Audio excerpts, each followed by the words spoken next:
Dépendamment de la manière dont votre serveur web est configuré, en local, je le précise, il peut arriver que lors de mises à jour, lors de tentatives d'installation, ou même parfois de tentatives de suppression, au lieu que l'action déclenchée se mette en place, que vous ayez un formulaire qui apparaisse et qui vous demande de renseigner un certain nombre d'informations par rapport au nom d'utilisateur, au mot de passe d'une éventuelle session FTP.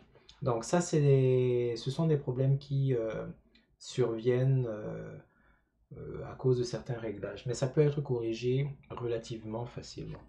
Donc, il existe plusieurs méthodes, mais l'une des plus directes est la suivante. Il suffit donc de se rendre dans le dossier web à l'endroit où est installée votre installation de WordPress. Donc, dans notre cas, ce serait ici, dans HTML. Donc, voici notre dossier. On rappelle que dans la distribution qui est le support de ce tutoriel, nos fichiers web, notre dossier d'installation, c'est var 3w html. Donc, c'est à l'intérieur de ce dossier que tous nos sites web vont être consignés. Donc, on entre dans le dossier qui correspond à notre blog itératif. Et à l'intérieur, on localise le fichier qui s'appelle wp-config. On va l'ouvrir avec l'éditeur de votre choix. Il y a un certain nombre de, comment dire, de paramètres, de variables qui sont définis ici. Ce qui nous intéresse, c'est d'être en mesure de rajouter quelque part avant la fin du fichier. Vous pouvez constater que dans le fichier, bon, il y a plein de cafouillis là, mais il y a une ligne à partir de laquelle on vous invite à ne plus rien ajouter d'autre. Donc c'est celle-ci. That's all, stop editing. Happy publishing. Donc l'enjeu consiste à rajouter la commande que vous allez voir dans quelques secondes, juste avant cette ligne-ci.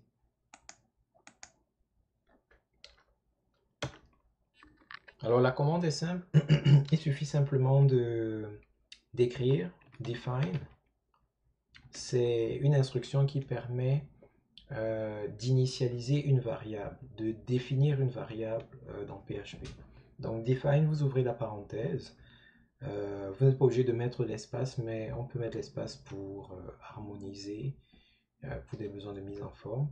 Alors la variable en question, elle va s'appeler fs méthode. En général, les grosses variables, ou plutôt les constantes, dans WordPress, sont définies en grosses majuscules. Donc, elles sont définies entre côtes.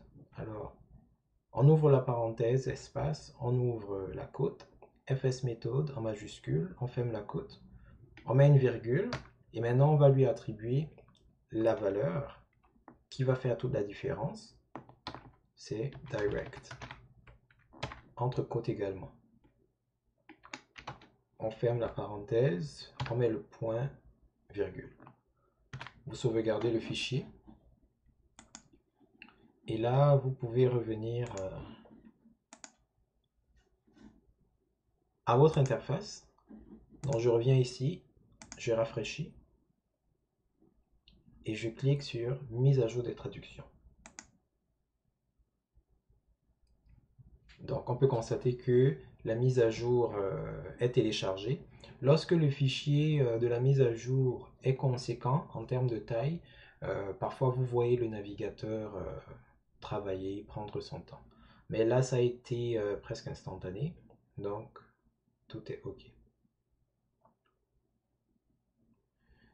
Alors, si on retourne à l'ensemble des mises à jour, on peut constater cette fois-ci que par rapport au cœur, par rapport aux extensions, par rapport au thème et par rapport aux traductions, tout est à jour.